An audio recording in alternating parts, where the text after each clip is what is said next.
Hello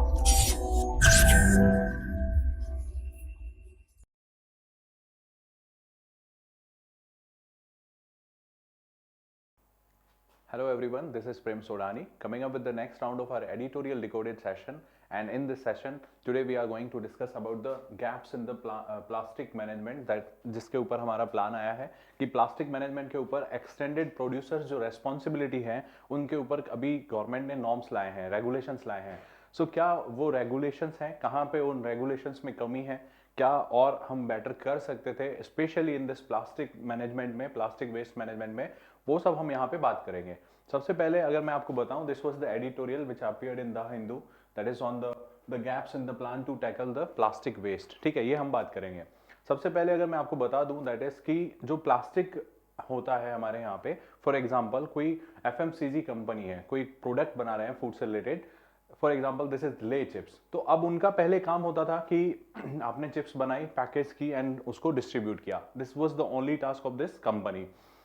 but now हमारे यहाँ पे एक कॉन्सेप्ट है that is extended producers responsibility, यानी वो जो वेस्ट जनरेट हो रही है, that plastic waste that has been generated is this is the responsibility of that manufacturer. Once again जो आपकी कंपनी है उसी की रेस्पॉन्सिबिलिटी है कि वो वेस्ट जो है उसको कलेक्ट करना है, उसे रिसाइकिल करना है, and that is the concept of extended producers responsibility. यानी प्रोड्यूसर की रेस्पॉन्सिबिलिटी हमने थोड़ा और एक्सटेंड कर दी है, मार्केट से वापस से उस चीज को लाना भी है, प्लास्टिक को वापस लाना भी है, रिसाइकिल भी करना है एंड उसको यूज भी करना है। ठीक है, सो this is the concept of extended producer responsibility. अब ये जो गाइडलाइंस आती हैं उन पे हम चलते हैं, उससे पहले हम समझते हैं प्लास्टिक वेस्ट के बारे में। सो प्लास्टिक वेस्ट जो है आपको पता होगा, there is one of the major concerns, especially अगर एनवायरनमेंट को देखा जाए अभी।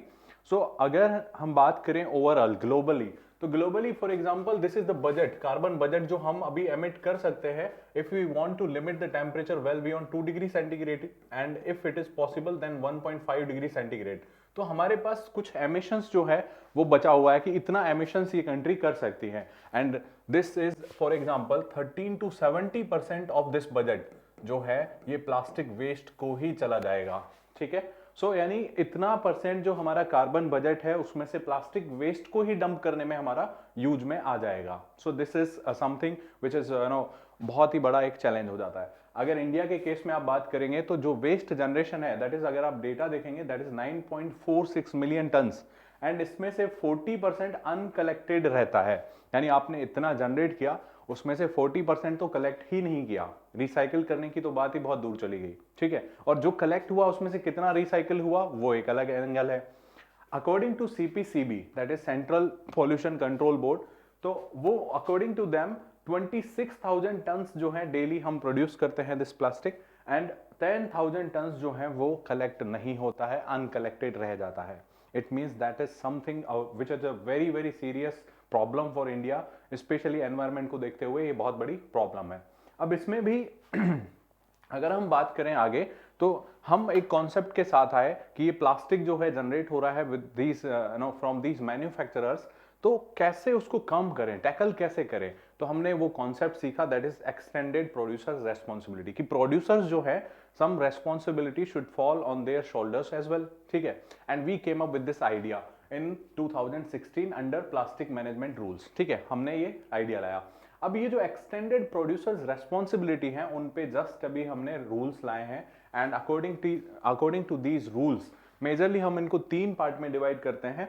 द फर्स्ट पार्ट में अगर हम बात करें तो जो प्रोड्यूसर्स हैं ऑफ दिस प्लास्टिक, स्पेशली जो एफएमसीजी वाले हैं या फिर पैकेजिंग प्लास्टिक में जो इन्वॉल्व हैं, they has to collect their produces, जो उन्होंने बेचे हैं उनको कलेक्ट भी करना है, along with that some recycling target is there, and उनको रीयूज करने के भी टारगेट हैं। ठीक है, पहला ये है। दूसरा, अगर कोई कंपनी जो है वो रिकलेक्ट नहीं कर पाती है, रीयूज नहीं कर पाती है, then they have to buy some certificates, and ये सर्टिफिकेट्स क्या होंगे, that is EPR certificates. And ये कहां से जनरेट होंगे, दे विल बी जनरेटेड, जैसे मान लीजिए इस कंपनी ने अपने टारगेट से वेल बियॉन्ड अचीव कर लिया। For example 40% was suppose to be collected by a particular company, but they collected 50%। So ये जो 10% का इन्होंने एक्स्ट्रा कलेक्शन किया है एंड रिसाइकिल किया है, दैट कैन बी, इसको हम बेच सकते हैं, वो कंपनी बेच सकती है in terms of these EPR certificates, and जो अपने टारगेट में पीछे रह गए वो ये ईपीआर सर्टिफिकेट खरीद के अपना कोटा पूरा करेंगे। सो this is the second mechanism.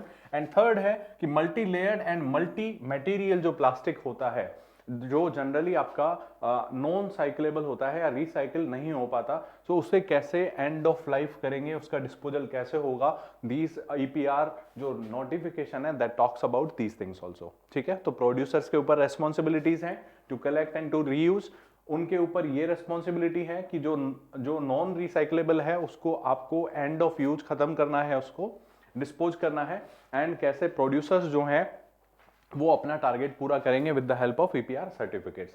तो ये तो थे नोटिफिकेशन। अब इस नोटिफिकेशन में there are something we can say कि सम शॉर्ट कमिंग्स हैं, कुछ शॉर्ट कमिंग्स हैं स्पेशली हम देखेंगे, तो इसको हम 3 पार्ट में डिवाइड करेंगे। This editorial talks about 3 major sectors. The first sector is people, the second sector is plastic itself, and the third sector is processing.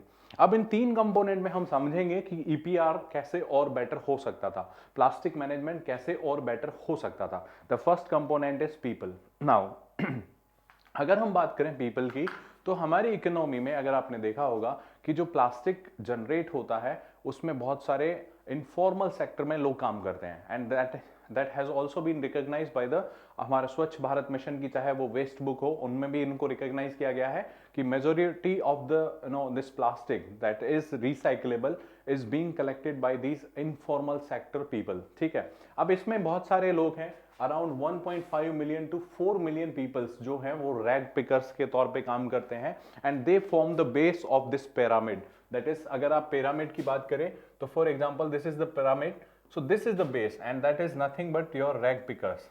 ठीक है, तो rag pickers are at the lowest level which actually who actually collect this garbage, या फिर यूं कहें plastic को collect करते हैं, दे आर रैग पिकर्स। फिर आपके स्क्रैप डीलर्स होते हैं, एंड देन फाइनली आपके रिसाइकलर्स होते हैं या प्रोड्यूसर्स जो रिसाइकल करने वाले हैं। सो ये जो बेस है ये आपके रैग पिकर्स हैं या फिर इनफॉर्मल सेक्टर है, and they are 1.5 million to 4 million people.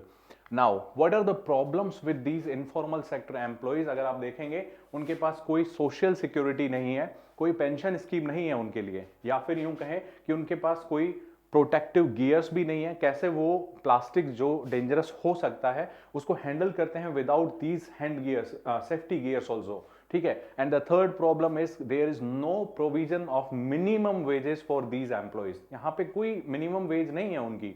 So whatever they are collecting, they are earning because of this collection only. ठीक है, so it is highly fluctuating in nature, कितनी भी उनकी income हो सकती है। इसके बाद लाइवलीहुड की सिक्योरिटी जो है इनके पास नहीं है। Now what is the problem with these guidelines? The first thing is कि for example let me discuss here with the help of this example. For example this is a company, this is for example Lay Chips company, right? So what they are doing right now, till now what they were doing, they were producing, then packaging and then distributing. ठीक है, ये cost इनके पास होती थी, but now they have to collect also. तो इनके पास जो है कलेक्शन कॉस्ट आएगी, एंड देन रिसाइकलिंग भी इनको करनी है, प्लस रिसाइकलिंग। तो अब आप देखिए जो अर्लियर जो सिचुएशन थी दैट वाज कि most of the components, most of this collection and recycling was done by this informal sector only. लेकिन अब now they have to create, these producers have to create a parallel kind of chain system where they need to collect this one, they need to recycle as well. ठीक है, यानी एक parallel जो system create हो रहा है, किसके parallel में? इनफॉर्मल एम्प्लॉइज, जो इनफॉर्मल सेक्टर है उसके पैरेलल में। Now this was recyclable and efficiently being collected by these informal sector people. ठीक है, ये पहले से हो रहा था, बट नाउ ये जो रेस्पॉन्सिबिलिटी है ये आ गई है अब इन कंपनीज के ऊपर। Now what is about these people? Rag pickers का अब क्या होगा? This is questionable. Earlier also they were suffering through these problems. अब तो उनके पास कलेक्शन कितना कर पाएंगे, वो कितना नहीं कर पाएंगे, that is also a question mark. So what could have been done? अगर यहाँ पे ही मैं सजेशन की बात करूँ, so informal sector should have been included in these EPR guidelines, जो कि नहीं किया गया है। इस इनफॉर्मल सेक्टर को रिकॉग्नाइज किया जाता, इन्हें बेटर फंडिंग दी जाती, जो गैप्स हैं स्पेशली उन्हें फुलफिल किया जाता, तो शायद ये पैरेलल जो चेन क्रिएट करने की जरूरत नहीं पड़ती। ठीक है, even if this chain is created ना, these informal employees और informal sector could have been inculcated in this chain only. ठीक है, इसमें ही हम कर सकते थे, इनको could have been added in this chain system only. So this is the one major aspect जहाँ पे ये जो EPR guidelines हैं वो थोड़ा सा यहाँ पे shortcomings हम कह सकते हैं. This is the first shortcoming, that is कि they have not included informal sector in the process of recycling and in the process of collection. Okay, this is the first area. The second area अगर हम बात करें तो that is plastic itself. So now plastic can be divided in three major categories. The first is recyclable, the second is recyclable but with the help of technology, मतलब technology intensive recycling जो है उनको चाहिए होगी. The third would be non recyclable. ठीक है, when it comes to the recyclable तो इसमें जो आपका प्लास्टिक आता है that is actually recycled majorly by informal sector again. ठीक है, इनफॉर्मल सेक्टर से ही हो जाता है. But when we talk about this recyclable with the help of technology, तो दिस इज इसमें आपकी कॉस्ट बहुत लगती है प्लस आपकी टेक्नोलॉजी लगती है, right. And this is the non recyclable one जो रिसाइकल नहीं हो सकता एंड एंड ऑफ डिस्पोज इसका जो है आपको करना ही होगा. After end of its life it has to be disposed anyhow. तो यहाँ पे आपको एक चीज समझनी है कि यहाँ पे दो तीन तरह के और भी प्लास्टिक हम ले सकते हैं. फॉर एग्जांपल अगर हम बात करें फ्लेक्सिबल प्लास्टिक की, एंड दीज ईपीआर जो रूल्स हैं they talks about only the packaging plastic material. ठीक है, इसके अलावा भी बहुत सारा प्लास्टिक होता है. For example this is sanitary napkins. ठीक है, sanitary napkins. So this is also something which need to be recycled one. For example, we can say the chappals or slippers, right? So these also should have been included, लेकिन इनको include नहीं किया गया है. Only these guidelines talks about the plastic which is a packaging plastic. ठीक है, तो उसके अलावा भी ये जो है इनको कैसे किया जाएगा ये अभी क्लियर नहीं है. तो ये भी ऐड किया जाना चाहिए था बट नहीं हुई है. इसके अलावा दिस रिसाइक्लेबल एंड जो ये आपका रिसाइकल हुआ of technology, these guidelines are mandating that this should be recycled with targets. ठीक है, प्रोड्यूसर्स को टारगेट दिए गए हैं प्लस इनका यूज भी मैंडेटरी है. ये भी इनको यूज करना ही होगा जो आपने बाय प्रोडक्ट क्रिएट किया है with the help of recycling that has to be used by these companies और by other companies as well. ठीक है, so these guidelines talks about this one. But अगर हम बात करें specially multi layer and multi material जो plastic होता है that is very light one लेकिन वॉल्यूमिनस होता है इसलिए डिफिकल्ट टू हैंडल होता है, उनको रिसाइकल करना is something which is very difficult task. तो उनके बारे में यहाँ पे कुछ नहीं कहा गया है. ठीक है, सो दिस इज अगेन हम कह सकते हैं कि प्लास्टिक की अगर हम बात करें तो प्लास्टिक में मल्टी यूज प्लास्टिक को हम इंक्लूड कर सकते थे. और जो ये रिसाइक्लेबल प्लास्टिक है इसकी जो चेन सिस्टम है इसमें हम वापस अगर फर्स्ट पिलर पे जाए तो उसमें इनफॉर्मल एम्प्लॉइज जो है या इनफॉर्मल जो हमारा सिस्टम है उसको इंक्लूड कर सकते थे बट हमने नहीं किया है. Right, so this is the problem with plastic itself. Right, now we come to the third process that is the processing of this material या फिर प्लास्टिक. अगर हम प्रोसेसिंग की बात करें तो we are not that efficient अगर हम बात करें प्रोसेसिंग की. राइट, कलेक्शन की तो बात दूर है. हमने देखा कि 26,000 टन अगर डेली हम प्रोड्यूस कर रहे हैं 10,000 टन जो है हम कलेक्ट ही नहीं कर पा रहे. एंड इन दी 16,000 टन जो हमने कलेक्ट किया उसमें से रिसाइकिल करना और उनकी प्रोसेसिंग करना is again a difficult task. ठीक है, तो अगर हम यहाँ पे देखें तो हमारे पास ऑप्शंस होते हैं वेस्ट टू एनर्जी जनरेशन और co-processing or incineration. But what is the problems which are associated with that? These things are that is CO2 production. Number one, the CO2 gas बहुत ज़्यादा रिलीज होती है. Second अगर हम कहें कि फ्यूरान्स जो है वो रिलीज होते हैं. ठीक है, फ्यूरान्स बनता है so that is very toxic in nature. अगर हम बात करें नेक्स्ट प्रोसेसेस की, for example this chemical recycling, इसमें आपको कॉस्ट लगेगी. पायरोलाइसिस, इसमें भी आपकी क्या होता है in the absence of oxygen आप पायरोलिसिस करते हैं. तो these process also have the creation of this CO2 gas. ठीक है, सो ये एनवायरमेंट के लिए हमारे पास जो है चैलेंज क्रिएट होते हैं, एनवायरमेंट फ्रेंडली नहीं है. तो प्रोसेसिंग जो है that is also a problem for efficient utilisation of this plastic. ठीक है, तो ये तीन सेक्टर में हमने प्रॉब्लम समझी. द फर्स्ट सेक्टर वाज कि people specially informal sector. Second में हमने देखा प्लास्टिक इटसेल्फ. तो प्लास्टिक इटसेल्फ में हमने देखा कि जो रिसाइकलिंग है और भी इसमें हम ले सकते थे प्लास्टिक, जैसे कि हम मल्टी यूज वाले ले सकते थे, चप्पल, sanitary pads and other these things are also there. And third sector में हमने देखा कि problems related to this processing itself. Now the solution क्या होना चाहिए, what should be the way forward specially to deal with these issues, ठीक है, तो वो हम बात करते हैं। तो अगर सॉल्यूशन में बात करते तो द फर्स्ट थिंग इज कि government should have consulted the people before, ठीक है, बिफोर रिलीजिंग दिस नोटिफिकेशन। अगर हम कंसल्ट करके इनफॉर्मल सेक्टर को भी इंक्लूड कर लेते तो that would have been a better option, ठीक है। Informal sector should have been included, along with that the maximum funding should have been provided to this sector, ताकि ये अपने सेफ्टी गियर ले सके, इनके पास सोशल सिक्योरिटी हो, एंड जो इंफ्रास्ट्रक्चर पैरेलली हम क्रिएट करने की बात कर रहे हैं with the help of these companies, वो ऑलरेडी अगर हमारे पास है, वो रिसाइकिल कर रहे हैं एफिशिएंटली, तो उसमें इन्वेस्ट करने की जरूरत थी, ठीक है। तो the first thing is way forward is कि consultation, proper consultation was needed in order to come up with this, you know, to integrate this informal sector, to provide them funding support, right, to provide them the social security and to bridge the gap especially in the recycling। जो हम parallel chain create करने जा रहे हैं उसको abridge करने के लिए ये sector बहुत important है, right, so this could have been one solution। The second thing is कि if proper consultation would have been there, तो we could have included the plastic use also। जैसे हमने देखा कि मल्टी यूज वाले जो प्लास्टिक हैं उनको हमने बाहर रखा है मोस्टली, जो हमारी गाइडलाइंस है, इसमें हमने मेनली पैकेजिंग जो प्लास्टिक है उसी को ही अंदर लिया है, ठीक है। तो वो भी स्कोप ऑफ प्लास्टिक है, ऐसा प्लास्टिक जो इजीली रिसाइकिल हो सकता है, that could have been excluded, और वो इनफॉर्मल सेक्टर अपने आप डील करता जो आसानी से रिसाइकिल हो सकता था। जो आसानी से रिसाइकिल नहीं हो सकता उस प्लास्टिक के ऊपर ही नॉर्म्स आते तो ज्यादा बेटर रहता, okay. So this is the second area. The third thing is कि we should, the way forward में अगर हम बात करें, we should have the concept of this circular economy.